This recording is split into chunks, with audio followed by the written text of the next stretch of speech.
Yes, Kung Fu Panda, the Dragon Knight, the show that we didn't ask for. I don't know what it is of movie studios, but it seems that they're fond of disrespecting some of their grandest franchises after a significant amount of time. It's almost like it's a cycle of life or something. I'm just glad that Kung Fu Panda is still young enough franchise-wise to not be directed by an entirely different management team, but it does seem that they're having some issues in the show department. Kung Fu Panda the Dragon Knight was brimming with potential. I mean, an adventure featuring Po and his father, the Wandering Blade, these Qianshang weapons and all these weasels. It seems like something that was destined for success until it hit the production room, then it went wrong beyond anything one could have ever imagined. Join me, traveller, for today we're discussing Kung Fu Panda the Dragon Knight, the show we didn't ask for. Let's begin.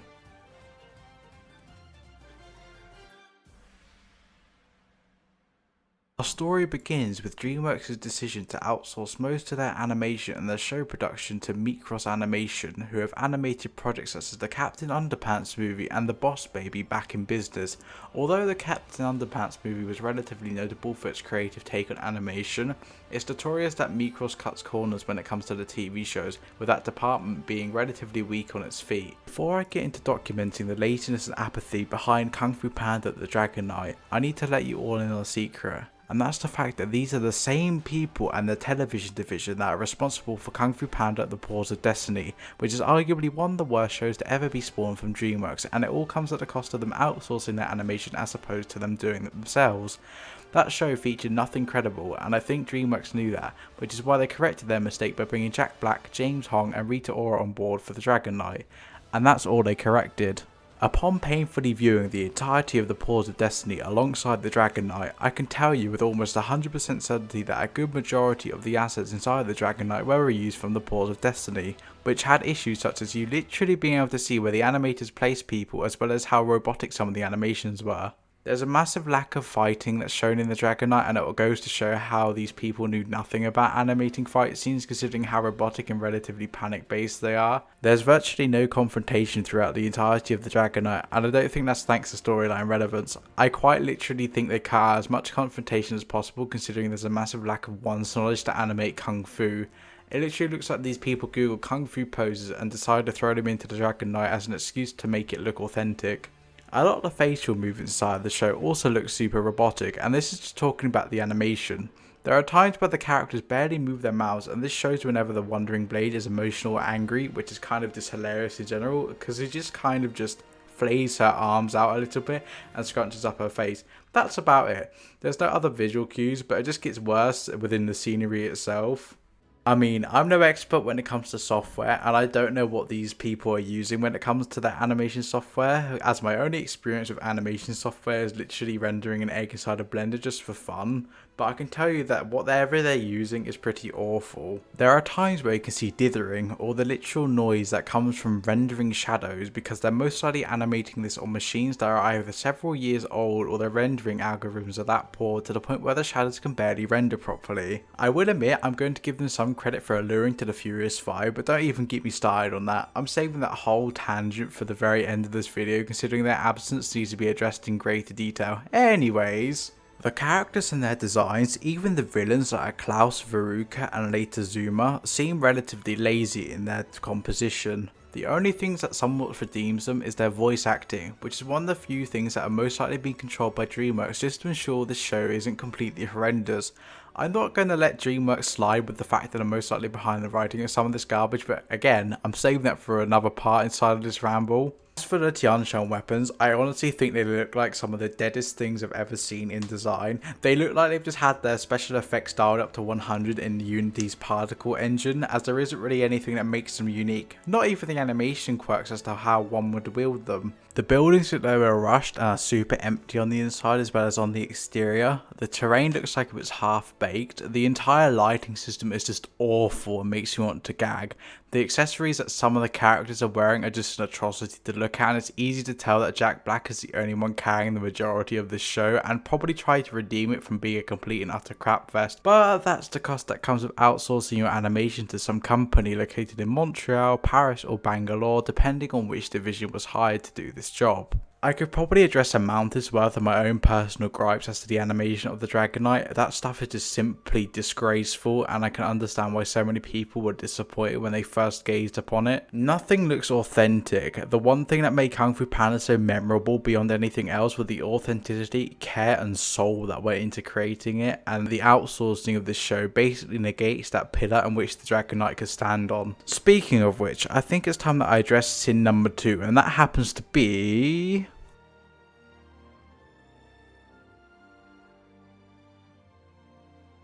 I'm bold enough to admit that this plotline is just complete and utter garbage. I know that shows are supposed to have their own cinematic universe compared to the original Kung Fu Panda movie or cinematic universe, but I can tell they tried to create something that could be considered canon but just fails to be convincing in general. If you would like a refresher or simply couldn't be bothered to watch this dumpster fire of a show, let me round it up for you. Meet Po, who happens to be chilling at the panda village with his father for some reason, you know, the goose one and not the panda one, as opposed to being inside the Valley of Peace. Po recently went to go and rescue a town from a disaster, but instead labelled a clumsy warrior, which resulted in the title of his Dragon Warrior being revoked by the Emperor of China, which makes no sense considering Uge was the one who prophesied the Dragon Warrior role in the first place. But let's move on. Po, seeing his career fall before him, wishes to make things right but doesn't know how to, which is when the Tianshan weapons, which Klaus and Veruca are after, come into play, all thanks to a knight known as the Wandering Blade coming into the picture.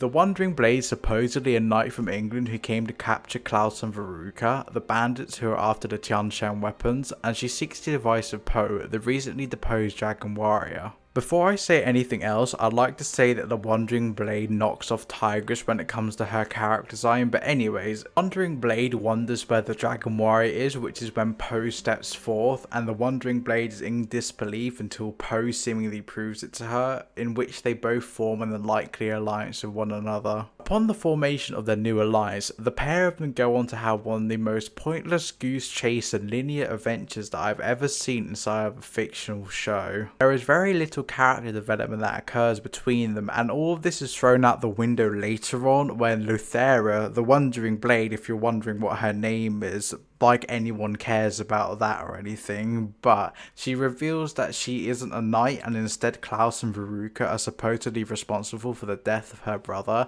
which is just a foul attempt at trying to build some depth for her when in reality it has nothing to do with the storyline at all, and if anything it kind of illegitimizes her position as a knight. But moving on. However, that's just the beginning of the list of things that this show did wrong, because they decided to ditch mentioning the Furious Five or including them outside of Easter eggs in general. You know the ones, the characters who are fundamental to the identity of Kung Fu Panda other than Po himself.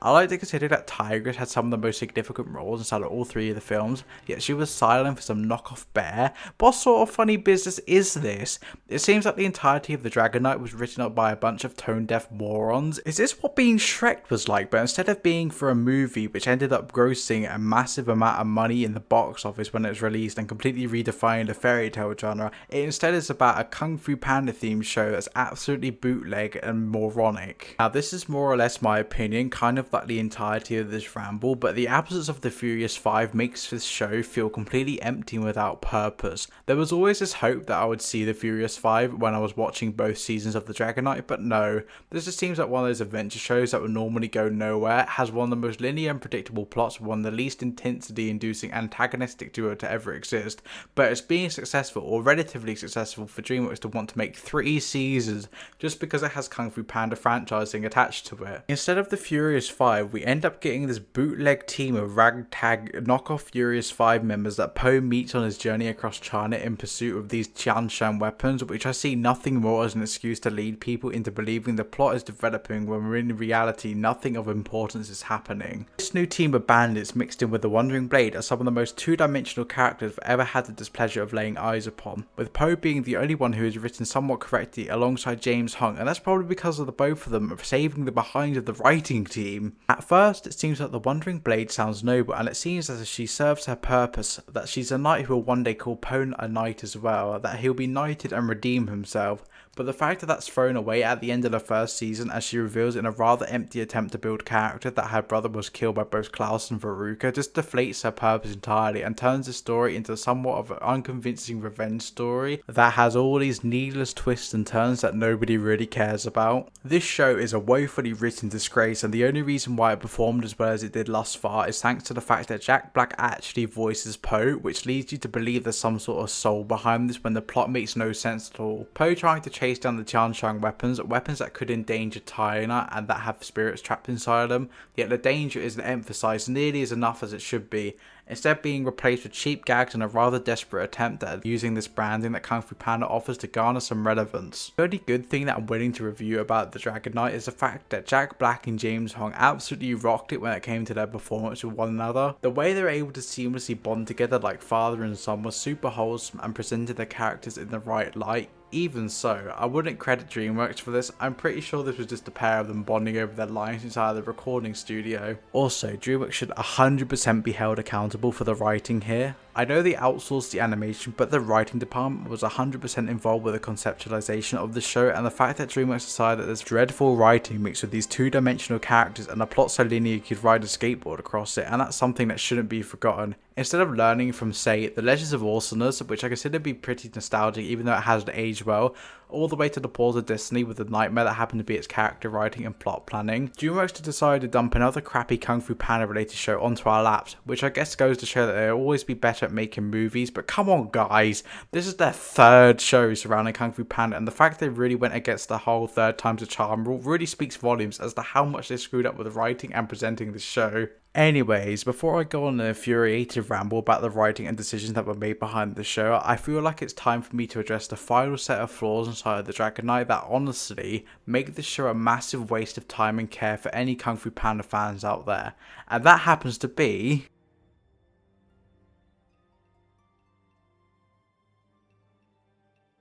Since The Paws of Destiny, fans of Kung Fu Panda were scratching and clawing at a show or a film featuring the Furious Five having some form of cameo. We've actually been waiting for a Kung Fu Panda 4 for a long time, so when the trademarkier site updated to say that a new patent had been filed for Kung Fu Panda The Dragon Knight, myself and many others were excited to see what it would be. Would DreamWorks finally learn from their mistakes? Was this the Kung Fu Panda 4 we were looking for?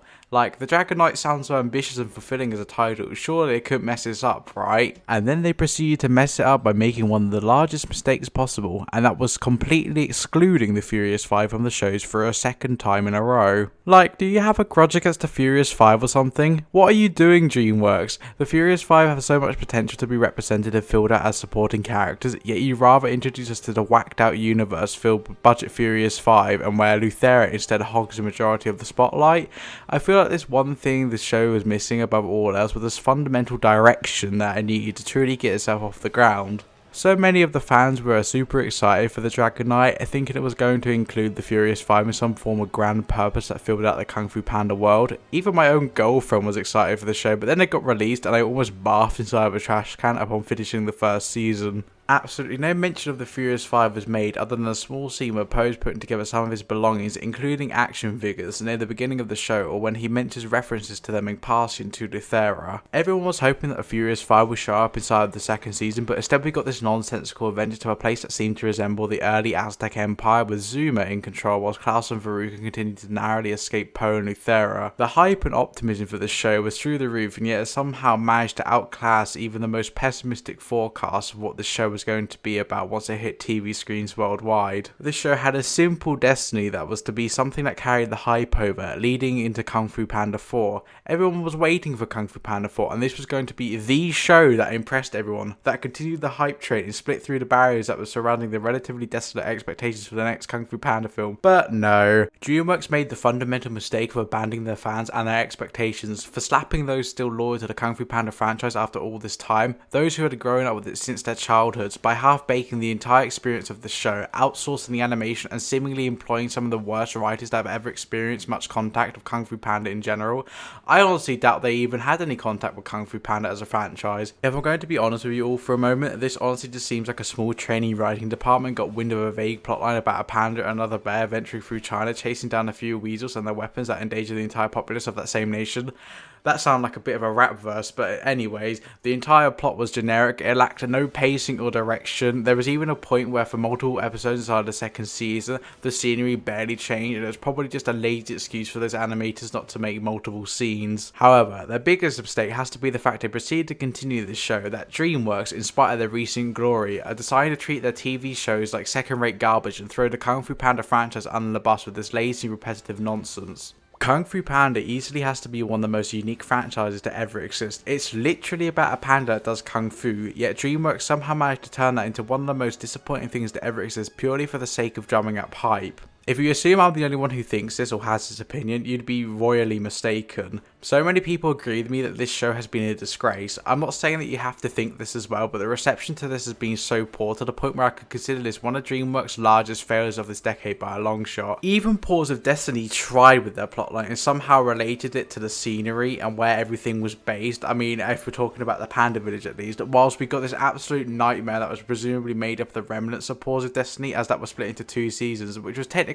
all one continuous thing and they had nothing else added to it. So I'm guessing you could say that the Dragon Knight is somewhat of like a weird spawn between Paws of Destiny and DreamWorks' more ambitious plans for this show. The last thing you want to do as a film studio is disrespect your fans or show them that you're being lazy, that you're doing something for the sake of doing it. This show has displayed that even DreamWorks is capable of creating second-rate garbage that barely anyone over the age of 8 is interested in watching. This show practically screams neglect in your face and tells you that your opinion on any of the other supporting characters don't matter in the slightest. I get that the target audience for this was mainly children, but the Kung Fu Panda fanbase is surprisingly mature thanks to a lot of people growing up with these movies when they were younger, and DreamWorks knows this. They knew that they had an obligation to make something great and they fumbled massively with this show. Most importantly though, it's a show that we didn't frankly ask for as fans. Its existence is completely pointless. It adds nothing to Po, it adds nothing to Mr. Ping, it adds nothing to the Kung Fu Panda universe. It's completely worthless in the grand scheme of things, and I think the majority of that is thanks to the fact that this show has a major identity crisis. This show doesn't know what it wants to be. It wants to be Kung Fu Panda, yet it lacks some of that crucial foundation to stand upon that built Kung Fu Panda in the first place. It's just a cheaply made show with no soul or effort poured into it that's been pumped out purely to get people hyped for a movie that's releasing in just under a year. And quite honestly, a trailer would just suffice for that, considering how people have been eagerly waiting for Kung Fu Panda 4 for such a long time now. If anything, this show has most likely gone on to ruin the impressions of modern day Kung Fu Panda for some children, as some adults that may have turned on the TV or took a chance with Netflix to watch this. It might even have an impact on the hype behind Kung Fu Panda 4 if people ever reflect on this. The only redeemable quality about the show is the fact that it introduced elements into the Chung Chun weapons and weaponry in general. Even so, I think that was more likely an accident than any effort to build any sort of depth within this life of the show. I just hope that season 3 of this monstrosity doesn't draw any attention and it can burn as the horizon swallows it whole. Nobody deserves to be introduced nor turned away from Kung Fu Panda thanks to this out of all things. Anyways, I think that's where I'm going to call the end of the video, considering I've gone off script a lot and just talked about my own personal opinions. This was definitely one of my more fiery and inferno causing rambles to exist, and it certainly wasn't neutral. This was just me expressing my opinion, and it's quite opinionating considering as much as I care about the quality of my content, I was quite frankly not willing to rewatch this nightmare of a show purely so I could feel part of my childhood melt away and so I could gather some specifics. The Dragon Knight, in my opinion, is an awful show and probably isn't worth the time to begin with. I tried to give it a chance, and the more that I did, the more I began to resent its existence. Thank you ever so much for whoever's still watching to the end for enduring this ramble alongside watching this video. If you've got a different opinion on the Dragon Knight or an opinion in general, feel free to drop it in the comment section. May the cosmos shine upon you and may you have a fantastic day. Bye!